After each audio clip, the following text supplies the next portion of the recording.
machine. Ayaw mag-bidding. Yeah. Ayaw pinalitan. Sabi nila, di ba, very sensitive yung ano. Eh, bakit sinishake? Yun. Oh, Tapos, ngayon, pinapatiran.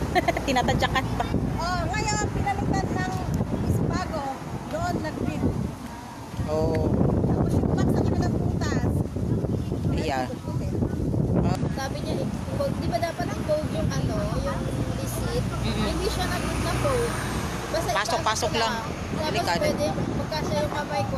Kung pwedeng makuha yung mga resibo. Okay. May tituna, ay may dipakpag, may dialog, may ano ba ito, tawag dito, may Dinisipa. Oo, may talaga yung babae kanina, di ba? Di ba kala ko ba sensitive yung machine? Ba't kailangan nating yugyugin? Ba't kailangan... Yuyug-yug talaga. Nagreklamo yung kadidias natin na bakit mga isnabera yung ibang mga kasamahan niya doon. At yun yung pinakamaraming problema na ano na machine. Yung sa 500 501. na SBE. Oo. 501. Oo, yun ang pinakamaraming problema na ano. Hindi ko na naanoan yun na in-slam siya doon, hindi ko na... Mga maldita daw yung nasa loob para daw mga galit. Sa ano, sa taas, doon sa 6th floor, sa 7, ay sa 8 and 9, mababait yung mga nandun naman, kung tutuusin. Kaso nga lang, parating inaalog-alog yung... Mga machine nila. O yung machine nila kung tutuusin. Dapat palitan yung machine kung aalog-alog. Kaya nga, nagpalit sila kanina ng dalawa, nagdala sila ng dalawa. Si Sir Bob kanina. Wrong 401. 401. Ang nangyayari po, lahat ng baluta, nagja-jump, nag-paper jump siya. Ngayon, may lista po ako rito. Meron din pala akong additional report. Ito po, yung mga lista ko, yung bawat magboto, kung ilang ulit nila, pabalik-balik ang baluta sa machine. Meron din dito po, 7 times. Uy. Kaya siya nagtakang, kaya ngayon, mabusisi siya, talagang irereklamo niya. At ito po, meron ding 6 times, saka 3 times, 2 times. Kaya nga po kami nagtataka, ang sabi, bakit bago daw yung Smartmatic? Ano ito, Smartmatic Comelec? Ano nangyayari dito sa Smartmatic na sinasabi niyo? Bago! Bagong-bago pa lang ang butuhan, gumagawa na kayo ng anomalya. Ipaparating namin kay Tatay Digong ito. Humingi kami ng aksyon. Dahil dito sa Smartmatic na dumating sa Hong Kong. Yung mga machine nila, hindi kasalanan yun ng staff, pero sa mga machine nila yun. Dahil ako po, ebidensya po ako, isa akong watchers ng access.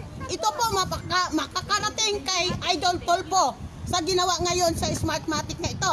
Po yung overvoting kanina, ang sinasabi po ng overvoting, kung overvoting ka, nakalagay po doon sa result, sa reset, overvoting.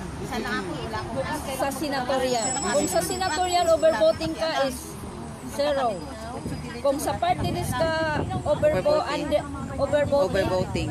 wala din. 0 din yun. Oo. Pero ang machine, nagsasabi doon sa machine kung kulang ang senatorial mo, sasabihin niya undervote. Mag-start ka ng tali mo. Mabuting mag-undervote, wag lang mag-overvote. Overvote. Yes, pag overvote, hindi kasi siya makaka-count. So, pag undervote, okay lang. Doon siya overvote. 0 po yun.